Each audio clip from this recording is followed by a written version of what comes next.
Hi everyone and welcome back to the course. In this section, I'll review the main containers or container platforms that provide infrastructure for both developers and operation teams. And the main ones that we will cover are the Docker and the Kubernetes. I will also review some alternatives like Podman and other platforms. So the containers are one thing that are very important and they're helping to streamline the process of moving applications to development, testing, production, and so on. Docker and Kubernetes are really helping to reinvent the way applications are built and deployed as collections of microservices rather than previous monotonic approaches. So, DevOps aims to improve the quality of the new software versions and accelerate the development, delivery, and implementation because of its effective cooperation with the continued automation. So automated DevOps tasks include automated build processes, static and dynamic code analysis, and performance testing. The core spine of the DevOps is still reflecting the continuous integration and continuous delivery of the automatic deployment of applications. So, of course, Docker must offer options for consolidating CI/CD tools like Jenkins and allows you to automatically load your images from the Docker Hub repository or version control repositories like GitHub or Bitbucket. This is how the container platforms represent the base of the DevOps workflows. And in those, developers can create new components for application in common and run them into any testing environment. So let's talk a little more about Docker. So Docker is a container platform to quickly develop, deploy, and manage applications, and its main task is to package software into serialized units called containers that include everything necessary for the software to run, including libraries, tools, or code. So with Docker, you can deploy and quickly adjust the scale of applications in any environment and be sure that your code will run the same. You can do that in production environment or in cloud or local location. You can always access the hub.docker.com, which is a repository where Docker users can share images that they have created with others. So for Linux or Mac or even Windows, it is quite easy to download and install those containers or applications into the Docker package manager. So let's try to make a difference between containers and virtual machines. Now, you can see in front of you a diagram that is defined by Docker in which applications run inside completely independent containers. So we will compare the Docker application containers with other type of environments such as the virtual machines. So as you can see, containers have multi-level abstraction above the hardware abstraction. Virtual machines allow the abstraction of physical hardware while the hypervisor allows multiple virtual machines to run at the single computer.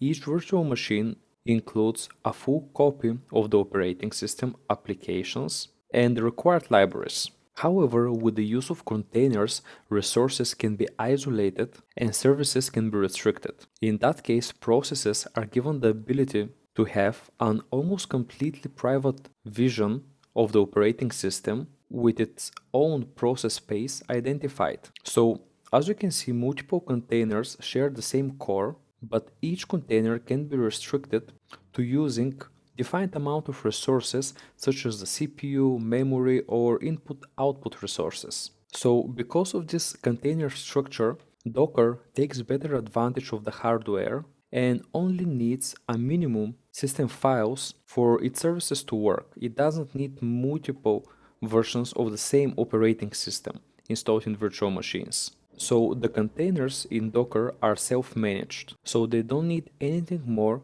than an image of the container for the services to work. A Docker image can be understood as an operating system with dependencies for supporting installed applications, and so the container is created from a particular image and it always works.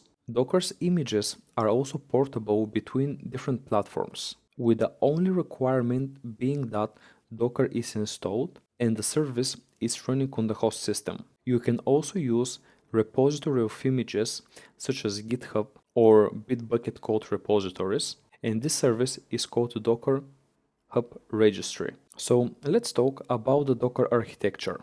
So you can see on the graph in front of you the complete Docker architecture. So because of its architecture, Docker offers a great portability because all the containers are portable, so we can take them to any other Docker device without having to reconfigure anything. And so Docker allows you to run your applications locally on any operating system and on any cloud server such as Google Cloud or AWS. You're getting great performance because all the containers are based on Linux containers which runs directly on the kernel of the host machine, avoiding traditional visualization layer that is common for other platforms. And the best thing is that Docker is responsible for everything. So all the containers will have everything necessary for the application to work, and you will see that in our next videos actually, where I will show you how to install Docker and run Docker containers. So as you can see on the figure, Docker uses client-server architecture where the client port communicates with the server port right here and the daemon, so that is in charge of building, executing and distributing containers. Client and server are able to run both on the same host and on different platforms as well, since the communication between them is performed using the RESTful API services. So let's talk about the different components in this diagram. Now, firstly, the Docker engine or the daemon, which is basically the main core of Docker, is a process that runs on every Linux distribution and exposes itself to external API for management of the images and containers. This process is responsible for creating images, uploading and downloading Docker registry, and executing and managing containers. Then we have the Docker client right here, which allows you to manage the Docker engine and can be configured to work with a local or remote Docker engine. It allows us to manage both local development environment and production environment. So this is connected to the Docker image, which is simply the template that is used to create container for the application that we want to deploy. And then we have finally the container right here. And those have the folders with everything necessary so that the application can be executed.